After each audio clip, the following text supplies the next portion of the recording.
Welcome to Kalyan Bharat IAS. जब जब आप अंतर्राष्ट्रीय संबंध पढ़ेंगे आपको गौतम बुद्ध जरूर याद आएंगे, क्योंकि अंतर्राष्ट्रीय संबंध में गौतम बुद्ध के मध्यम मार्ग को ही अंत में फॉलो किया जाता है अधिकांश देशों के द्वारा।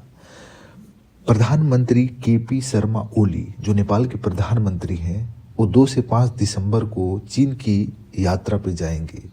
यह भारत के लिए बहुत ही महत्वपूर्ण यात्रा है, क्योंकि भारत, चीन और नेपाल के बीच में संबंध कैसे होते हैं इसका प्रभाव भारत समेत अन्य बाकी देशों पे भी पड़ता है।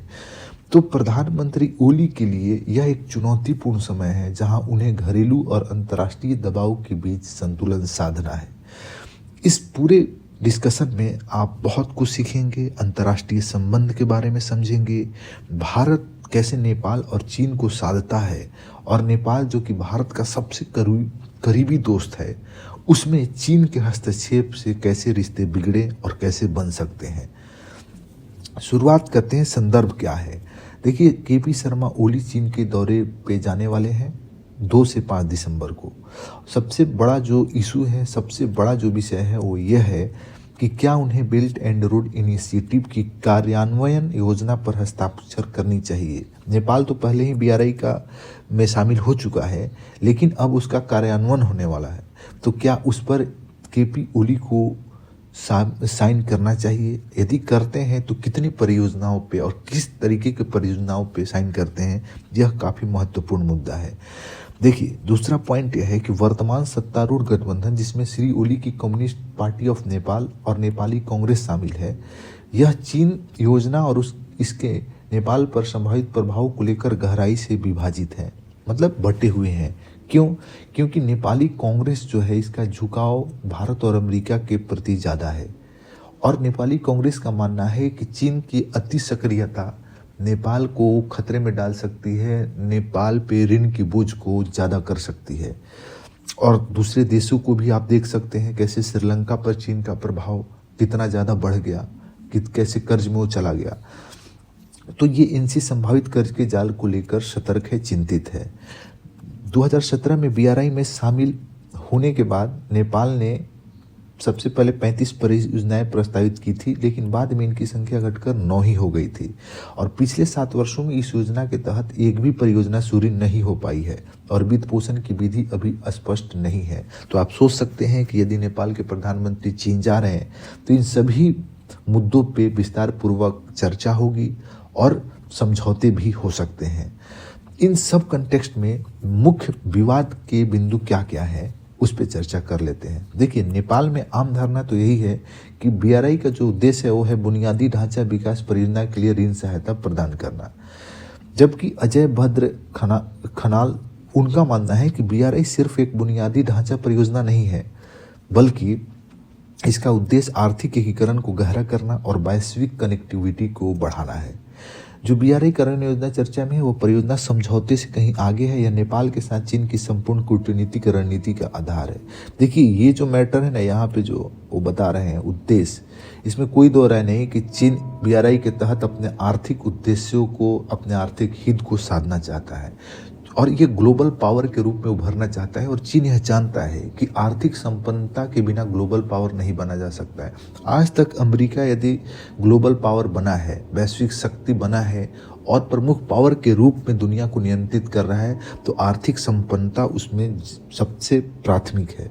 तो चीन अब का ध्यान भी आप देखे होंगे कि व्यापार हो, आर्थिक स्थिति हो, आर्थिक रूप से कैसे बढ़ा जाए, इस पे ज़्यादा फोकस चीन का हमेशा से रहा है।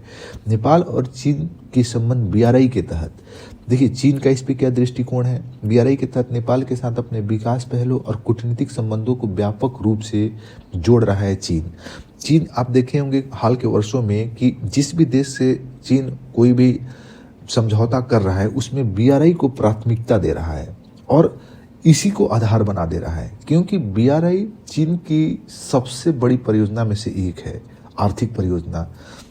दूसरा देखिए, 2020 में प्रस्तावित योजना, जब चीन ने 2020 में BRI कार्य योजना का प्रस्ताव दिया तो यह स्पष्ट हो गया कि यह केवल परियोजना तक सीमित नहीं है, बल्कि चीन नेपाल संबंधों को व्यापक रूप से परिभाषित करता है। देखिए, यहाँ पे भी क्या हो रहा है, हर तरफ संबंधों में BRI आ रहा है। बीआरआई को चीन कैसे प्रमोट कर रहा है और इसको प्रथम स्थान दे रहा है। लेकिन चुनौती क्या है देखिए इसमें, जैसे एक बड़ा उदाहरण देखिए, पोखरा अंतर्राष्ट्रीय हवाई अड्डा जो नेपाल में बना था, जिसके लिए कर्ज चीन से लिया गया था 26 अरब डॉलर, ठीक है। 2023 में इसका उद्घाटन हो गया, लेकिन आश्चर्य की बात है कि अब तक कोई व्यावसायिक अंतर्राष्ट्रीय उड़ान वहां से शुरू नहीं हुई। इतना बड़ा निवेश और किसी तरह का आय हो नहीं रहा है। तो बन क्या जा रहा है ये सफेद हाथी, जिसके लिए नेपाल की सरकार और लोग चिंतित हैं। ओली की अपेक्षा इसलिए क्या होगी इस यात्रा में? प्रधानमंत्री ओली ऋण की माफी या फिर इसे अनुदान में बदलने की मांग कर सकते हैं। देखिए, ऋण की माफी और अनुदान में क्या अंतर है कि ऋण की माफी में मतलब वेव कर दिया गया, पूरी तरह से मुक्त कर दिया गया कि अब आपको ऋण चुकाना नहीं है। अनुदान में भी यही होता है, लेकिन अनुदान में कुछ कंडीशंस होते हैं, जैसे कोई स्पेसिफिक प्रोजेक्ट के लिए आपको पैसे दिए जाते हैं और ये भी चुकाने नहीं होते हैं, लेकिन कुछ शर्त के साथ होता है। तो शायद ऐसे माना जा रहा है कि जो 26 अरब डॉलर की जो ऋण है या अन्य कोई भी ऋण जो नेपाल पे चीन का है, उसे माफ़ी के लिए बोल सकते हैं, अनुदान में बदलने की मांग कर सकते हैं। ऐसे में फिर सवाल उठ जाएगा कि जब आप पहले से ही लिए गए ऋण का राहत मांग रहे हैं तो अधिक ऋण आप कैसे लेंगे और उसको चुकाएंगे कैसे? तो फिर कहीं ना कहीं नेपाल फंसता हुआ दिख रहा है। यही बात एनसी भी बोल रही है। ऋण जीडीपी अनुपात और एनसी की चिंताएं। एनसी बार बार चेता रहा है केपी ओली को कि अतिरिक्त ऋण लेने में सावधानी हमें बरतनी है। उन्होंने यह भी बताया कि सार्वजनिक ऋण जीडीपी अनुपात पहले ही 44% के आसपास है, जो कि चिंताजनक स्थिति है। ये ऋण जीडीपी अनुपात जैसे जैसे बढ़ेगा, देश की आर्थिक साख कम होती है। भू राजनीतिक दांव। जो लोग देखिए बीआरआई का विरोध करते हैं, जिसमें नेपाली कांग्रेस भी है, उसका कहना है कि भले ही नेपाल को चीन की योजना से बुनियादी ढांचा परियोजनाओं के संदर्भ में लाभ हो सकता है, लेकिन नेपाल में चीन के बढ़ते प्रभाव को लेकर सतर्क रहना चाहिए। देखिए, किसी भी देश को यदि उसके देश में दूसरे देश का बहुत ज़्यादा प्रभाव बढ़ रहा है और खासकर आर्थिक तौर पे, तो उस देश को चिंतित जरूर होना चाहिए। यही बात एनसी भी कह रही है। भारत की चिंता क्या है, ये हमारे लिए बहुत ज़्यादा इम्पोर्टेंट है। देखिए, दो पड़ोसी देश जब होते हैं तो उन कभी भी नहीं चाहेंगे कि उनके बीच तीसरा कोई व्यक्ति आए, और यदि आए भी तो उसका प्रभाव बहुत ज़्यादा ना बढ़े। लेकिन हो क्या रहा है कि भारत और नेपाल जो रोटी नमक या इतना करीबी सालों से रहा है, लोग एक दूसरे के यहाँ यूं ही जाते हैं, काम करते हैं, ऐसे में चीन का इतना ज़्यादा प्रभाव बढ़ना भारत के लिए चिंतित करने वाली बात तो है ही। भारत, जिसने हाल के वर्षों में चीन के साथ आर्थिक संबंधों को गहरा किया है, अपने उत्तरी पड़ोसी नेपाल में चीन के बढ़ते प्रभाव को लेकर चिंतित है। वर्तमान में क्या विवाद है? भारत ने चीनी उपकरणों वाले उत्पादों और नेपाल की बिजली के आयात से इनकार कर दिया। आपको भी पता है कि भारत और नेपाल के पिछले कुछ वर्षों के बीच रिश्तों में खट्टापन आया है, तो इस कारण भारत भी सख्त रवैया अपना रहा है। कभी कभी नेपाल की जैसे बिजली की आयात को इसने इनकार कर दिया। चीनी उपकरण जो नेपाल के माध्यम से आ रहे हैं, कभी कभी भारत को उस पर भी भारत रोक लगाए। ये नेपाल के लिए चिंता का विषय बन गया है। अमेरिका का इस पर दृष्टिकोण क्या है? चूंकि अमेरिका, आप भी सोच रहे होंगे कि कहाँ अमेरिका और कहाँ ये नेपाल के बीच में अमेरिका क्यों पड़ रहा है। देखिए, अमेरिका एक सुपर पावर है। सुपर पावर पूरे दुनिया में हस्तक्षेप करता है। अमेरिका भी हर जगह घुस जाता है, तो यहाँ पे भी अमेरिका का दृष्टिकोण आप थोड़ा सा देख सकते हैं। चिंता का कारण क्या है? देखिए, अमेरिका ने नेपाल को लंबे समय से विकास में सहयोग करता रहा है, लेकिन चीन की बढ़ती गतिविधियों को लेकर अब वो सतर्क हो गया है। चीन जो है अमेरिका का प्रतिद्वंदी है। चीन चाह रहा है कि वो ग्लोबल पावर बने, सुपर पावर बने। अमेरिका ऐसा कभी चाहेगा नहीं। तो इसके लिए जहाँ जहाँ चीन की तरक्की होगी या जहाँ जहाँ चीन हस्तक्षेप करेगा, वहाँ वहाँ अमेरिका आ जाएगा, घुस जाएगा। तो यहाँ पे नेपाल में यदि चीन का प्रवेश हो रहा है तो चीन यहाँ पे आएगा। अब सवाल है कि 2 साल पहले चीन ने अमेरिका की 500 मिलियन की एमसीसी अनुदान योजना को दबावपूर्ण कूटनीति बोला था। अब इससे यह आशंका बढ़ गया कि नेपाल कहीं एक भू राजनीतिक संघर्ष क्षेत्र न बन जाए, जहाँ पे सुपर पावर लड़ रहे हों माध्यम बनाकर नेपाल को। अब देखिए, नेपाली कांग्रेस पर दबाव क्या है? भारत और अमेरिका का प्रभाव। आपको पता है एनसी पर इंडियन अमेरिका का प्रभाव ज़्यादा है, जो पारंपरिक रूप से भारत और अमेरिका के करीब रही है। अप्रत्यक्ष रूप से नई दिल्ली और वाशिंगटन से बीआरआई कार्यान्वयन योजना पर हस्ताक्षर न करने का दबाव हो सकता है। एनसी दबाव डाल सकती है केपी शर्मा ओली पर कि आप इस पर हस्ताक्षर ना करें। यदि कर भी रहे हैं तो एक सीमा में रहकर ही, ताकि भारत थोड़ा नाराज ना हो जाए। चीन से संतुलन बनाए रखने की आवश्यकता। कांग्रेस का रुख इस बात को इंगित करता है कि नेपाल को अपनी विदेश नीति में संतुलन साधना होगा, वही गौतम बुद्धा का मध्यम मार्ग, कि कोई नाराज ना हो जाए, खासकर भारत को ध्यान में रख के। अब इन सब पे विश्लेषकों की राय क्या है? देखिए, झलक सुवेदी का सुझाव है कि पुराने समझौतों को प्राथमिकता। देखिए, जो विश्लेषक होते हैं ना, काफ़ी मंझे हुए होते हैं, अनुभवी होते हैं। ये कह रहे हैं कि आप इतना लोन वगैरह ले चुके हैं तो आप नए ज़्यादा समझौता ना करें, बल्कि अपने देश की साख को और विश्वास को बनाए रखना चाहते हैं तो पुराने समझौता को ही प्राथमिकता दीजिए। चीन के साथ पहले से हुए समझौते को आगे बढ़ाइए, बजाय किसी नए समझौते पर हस्ताक्षर करने के। होता क्या है ना कि कई बार जो प्रधान होता है देश का, वो इस तरीके की बड़े बड़े समझौते करके जनता को रुझाता है। इससे शायद उसको लगता है कि कुछ बड़े प्रभाव होंगे, वोट बैंक होंगे, लेकिन होता ठोस कुछ परिणाम नहीं।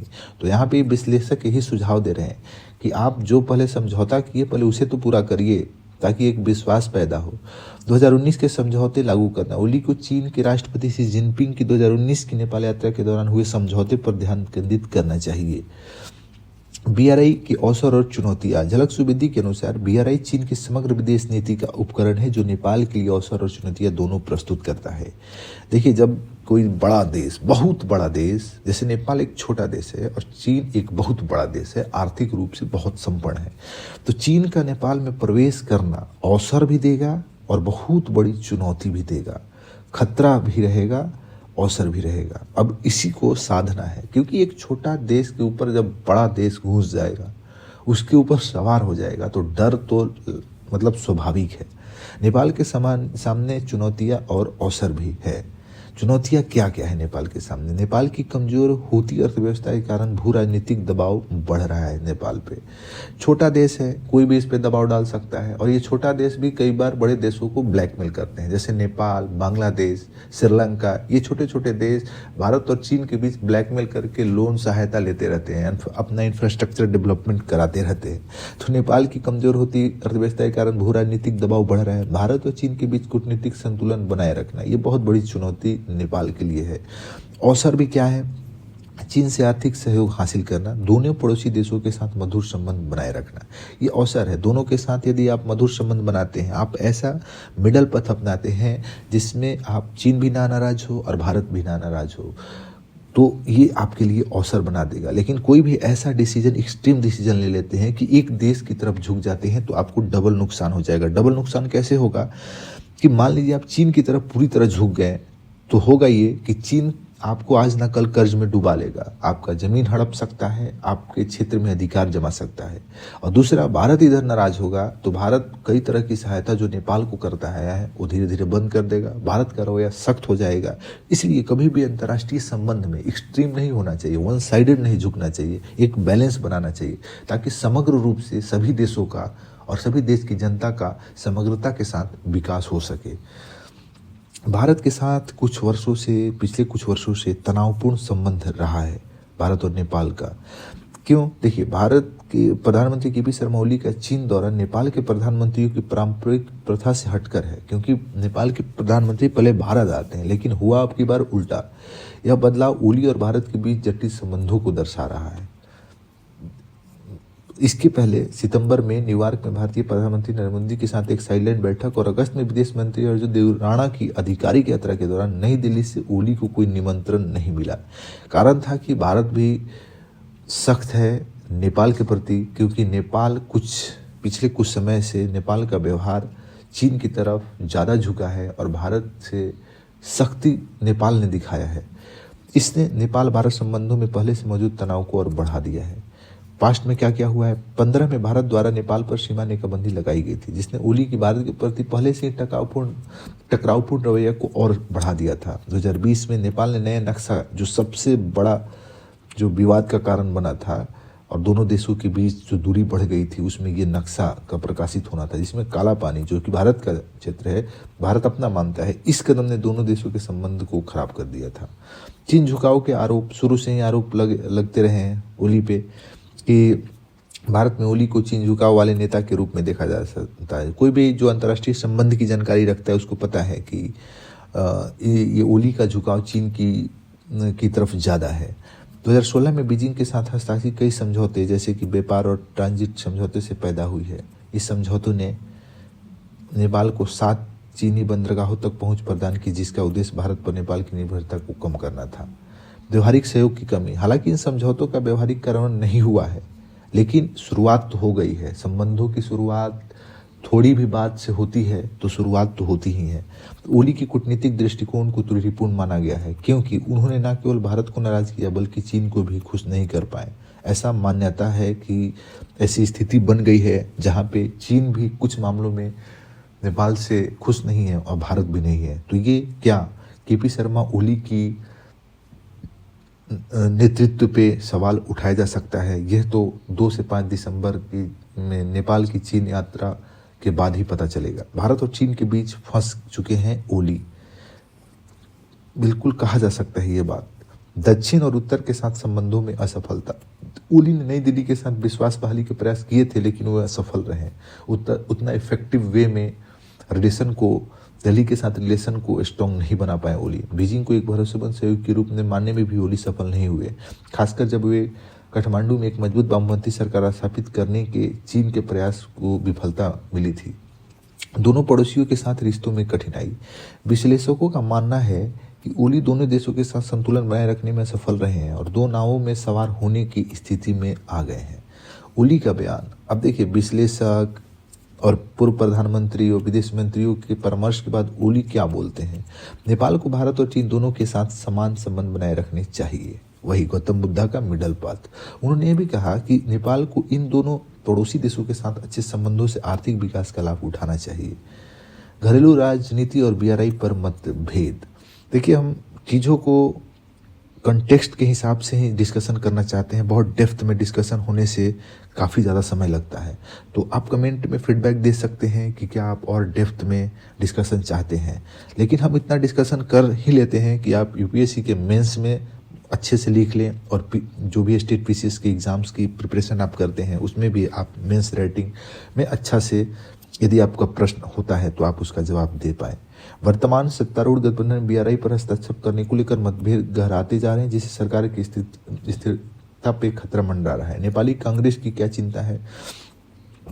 नए ऋण समझौते पर आपत्ति जताई, नेपाल की वित्तीय स्थिरता पर नकारात्मक प्रभाव पड़ सकता है। ये 2 मुख्य जो मुद्दे हैं ये एनसी के हैं। गठबंधन में इस मुद्दे को लेकर बढ़ती असहमति सरकार के लिए बड़ी चुनौती हो गई है। ओली की रणनीति क्या है? प्रधानमंत्री ओली ने सोमवार को स्पष्ट किया कि उनके चीन दौरे के दौरान कोई नया ऋण समझौता नहीं किया जाएगा। जैसा कि सुझाव पहले के डिस्कशन में हमने कहा था कि उनको नए समझौतों से बचना चाहिए। यह बयान नेपाली कांग्रेस की चिंताओं को शांत करने के प्रयास के रूप में भी देखा जा सकता है। नया दृष्टिकोण, संयुक्त रूप से बीआरआई का निर्माण, चूंकि दोनों देशों को साधना है, फायदा लेना है, तो विदेश मंत्री राणा गुरुवार को चीन के लिए रवाना हो चुके हैं, जो नेपाल की संशोधित बीआरआई स्थिति को पेश करेंगे कि बीआरआई में क्या उन्होंने संशोधन किया, किस तरीके से वो बीआरआई में शामिल होना चाहते हैं, किस तरीके के इंफ्रास्ट्रक्चर डेवलपमेंट वो कराना चाहते हैं। बीआरआई कार्यान्वयन योजना को अब संयुक्त रूप से बीआरआई का निर्माण के लिए सहयोग का ढांचा नाम दे दिया गया है। यह संकेत देता है कि नेपाल बीआरआई के लिए प्रतिबद्ध है। देखिए कैसे यहाँ पे संतुलन बनाने का प्रयास किया जा रहा है कि नेपाल बीआरआई के लिए प्रतिबद्ध है, लेकिन फिलहाल उसकी प्राथमिकता अपनी मौजूदा जरूरतों पर ही केंद्रित है। सोचिए, यहाँ पे क्या है कि चीन के लिए बीआरआई तो प्राथमिकता है, लेकिन नेपाल कह रहा है कि ये मेरे लिए भी हम प्रतिबद्ध हैं बीआरआई के प्रति, लेकिन मेरे लिए अपनी मौजूदा जरूरतों पर मेरा ध्यान ज़्यादा केंद्रित है। बीआरआई और गठबंधन पर संभावित असर, काठमांडू में अटकलें लगाई जा रही है कि बीआरआई पर हस्ताक्षर से सीपीएम, यूएमएल और नेपाली कांग्रेस, मतलब केपी शर्मा ओली की पार्टी और नेपाली कांग्रेस के बीच दरार पैदा हो सकती है। हालांकि ये भविष्य के घर में छिपा हुआ है कि चीन यात्रा के उपरांत क्या इसमें घटेगा। विश्लेषकों का यह भी कहना है कि नेपाली नेतृत्व को विदेश नीति को घरेलू राजनीति से नहीं जोड़ना चाहिए। विश्लेषकों का दृष्टिकोण, खनाल का सुझाव क्या है? व्यक्तिगत और दलगत हितों को पीछे छोड़कर नेपाल और नेपाली जनता के हितों को प्राथमिकता दिया जाए। ये तो हर देश की प्राथमिकता होती है। समय, राजनीतिक और भू राजनीतिक जटिलताओं को संभालना बहुत महत्वपूर्ण है। भविष्य को आकार देने में ओली की क्षमता निर्णायक साबित होगी कि वे संतुलन स्थापित कर पाते हैं या मौजूदा समस्याओं को और बढ़ा देते हैं। देखिए, मेरा ये मानना है कि यदि संतुलन बराबर करने का प्रयास नहीं करेंगे तो कहीं ना कहीं दिक्कतें होंगी। यदि एक्सट्रीम चले जाते हैं, जैसे कि चीन की तरफ झुक जाएं ज़्यादा, तो दिक्कत तो होगी नेपाल को, लेकिन मुझे नहीं लगता है कि ऐसा कुछ डिसीजन वो लेंगे। निष्कर्ष क्या होगा? देखिए, नेपाल के लिए BRI न केवल आर्थिक विकास का साधन है, बल्कि देश की वित्तीय स्थिरता और कूटनीतिक संतुलन के लिए एक चुनौती भी बन गया है। पोखरा हवाई अड्डा एक एग्जाम्पल है जहाँ पे विफलता देखने को मिली है। चीन से लोन लेने के बावजूद भी इसमें कुछ बेहतरी नहीं देखी गई है, तो वित्तीय संकट का कारण बन सकती है अतिरिक्त लोन। एनसी भी यही बात बता रही है। देखिए, कोई भी देश सिर्फ लोन ले लेकर संपन्न नहीं हो सकता। उसका प्रशासनिक से लेके कानूनी से लेके इंफ्रास्ट्रक्चर डेवलपमेंट की जो परियोजनाएं हैं, जो प्लानिंग है, वो बेहद स्ट्रॉन्ग विजनरी होनी चाहिए। अगर आप सोचते हैं कि घर की व्यवस्था को व्यवस्थित करके बाहर से लोन ले लेके ऐसा काम करेंगे, तो फिर चीन वही कर्ज में डुबाकर अपने हिसाब से कार्य आपसे करवाएगा। प्रधानमंत्री ओली के चीन दौरे पर यह देखना महत्वपूर्ण होगा कि वे इस चुनौती को कैसे संभालते हैं और नेपाल के हितों की रक्षा के लिए क्या निर्णय लेते हैं। चीन और भारत के बीच संतुलन साधते हुए नेपाल के दीर्घकालिक आर्थिक और राजनीतिक हितों को ध्यान में रखकर अपने निर्णय लेने होंगे। उनका हर कदम नेपाल की कूटनीतिक और भू राजनीतिक स्थिरता को प्रभावित करेगा। देखिए, ये तो जग जाहिर है, और चूंकि हम भारत के हैं तो हम ये बोलेंगे ही, और वास्तविकता भी है कि भारत नेपाल के लिए चीन से ज़्यादा भरोसेमंद देश है। लेकिन चूंकि चीन आर्थिक रूप से भारत से ज़्यादा संपन्न है और चीन ज़्यादा लोन दे रहा है नेपाल को, तो नेपाल कहीं ना कहीं द्वंद्व में आ जा रहा है कि आखिर हम कैसे चीज़ों को साधें। और हर देश का प्रधान का झुकाव, सोच किसी न किसी देश के प्रति, अलग अलग देशों के प्रति रहता है, और उसमें KP शर्मा ओली का झुकाव चीन की तरफ शुरू से ज़्यादा रहा है, जबकि NC का झुकाव भारत की तरफ ज़्यादा रहा है। तो अब ऐसे में KP शर्मा ओली इस संतुलन को कैसे बनाते हैं, ये बड़ा महत्वपूर्ण है। लेकिन भारत के साथ थोड़ा भी रिश्ते को खराब करके नेपाल अपना अहित करेगा, नुकसान ही पहुंचाएगा, और भारत के लिए भी थोड़ी बहुत चुनौती पेश करेगा। हालांकि भारत इस स्थिति से बहुत आसानी से और बेहतर ढंग से निपट लेगा। भारत के साथ तनावपूर्ण संबंधों और चीन के साथ मध्यम स्तर के विश्वास ने ओली को एक कठिन परिस्थिति में डाल दिया। इसका डिस्कशन हम पहले ही कर चुके हैं, लेकिन निष्कर्ष में हमने ये लिखा है ताकि आप लोग भी अच्छे ढंग से नोट डाउन कर ले। नेपाल के आर्थिक विकास के लिए भारत और चीन दोनों के साथ संतुलित और मजबूत संबंध बनाए रखना उनकी प्राथमिकता होनी चाहिए। कूटनीतिक कौशल और व्यवहारिक नीति के बिना नेपाल को इन दोनों शक्तियों के बीच अपने हितों को सुरक्षित करना मुश्किल हो सकता है। चुनौती आएगी। साथ में उन्हें घरेलू अंतर्राष्ट्रीय दबाव के बीच भी संतुलन साधना होगा, गठबंधन की स्थिरता बनाए रखने के लिए, ताकि घरेलू जो राजनीतिक व्यवस्था है वह स्थिर रहे। उन्हें कूटनीतिक और व्यवहारिक दृष्टिकोण अपनाना होगा। ऐसा ना हो कि अपने सेल्फ सिंगल पार्टी डिसीजन लेकर के कोई भी डिसीजन लेंगे, फिर NC नाराज हो जाएगी और घरेलू राजनीतिक स्थिरता बिगड़ जाएगी। नेपाल की भौगोलिक और आर्थिक स्थिति को ध्यान में रखते हुए ओली का हर कदम न केवल देश की वर्तमान राजनीतिक स्थिति बल्कि उसके दीर्घकालिक हितों को भी प्रभावित करेगा। तो KP शर्मा ओली 2 से 5 दिसंबर को चीन जा रहे हैं। वो किस तरीके के डिसीजन लेते हैं, इसका प्रभाव उन पर तो पड़ेगा ही पड़ेगा, साथ ही भारत पे भी पड़ेगा, और भारत उससे कैसे निपटता है वो भी भविष्य के गर्भ में ही छिपा हुआ है। तो आज के इस डिस्कशन में इतना ही। यदि आपके पास कुछ सुझाव हो डिस्कशन के संबंध में, तो आप वो सुझाव दे सकते हैं। यदि उसकी उपयोगिता हमें लगेगी तो हम जरूर उसे शामिल करें।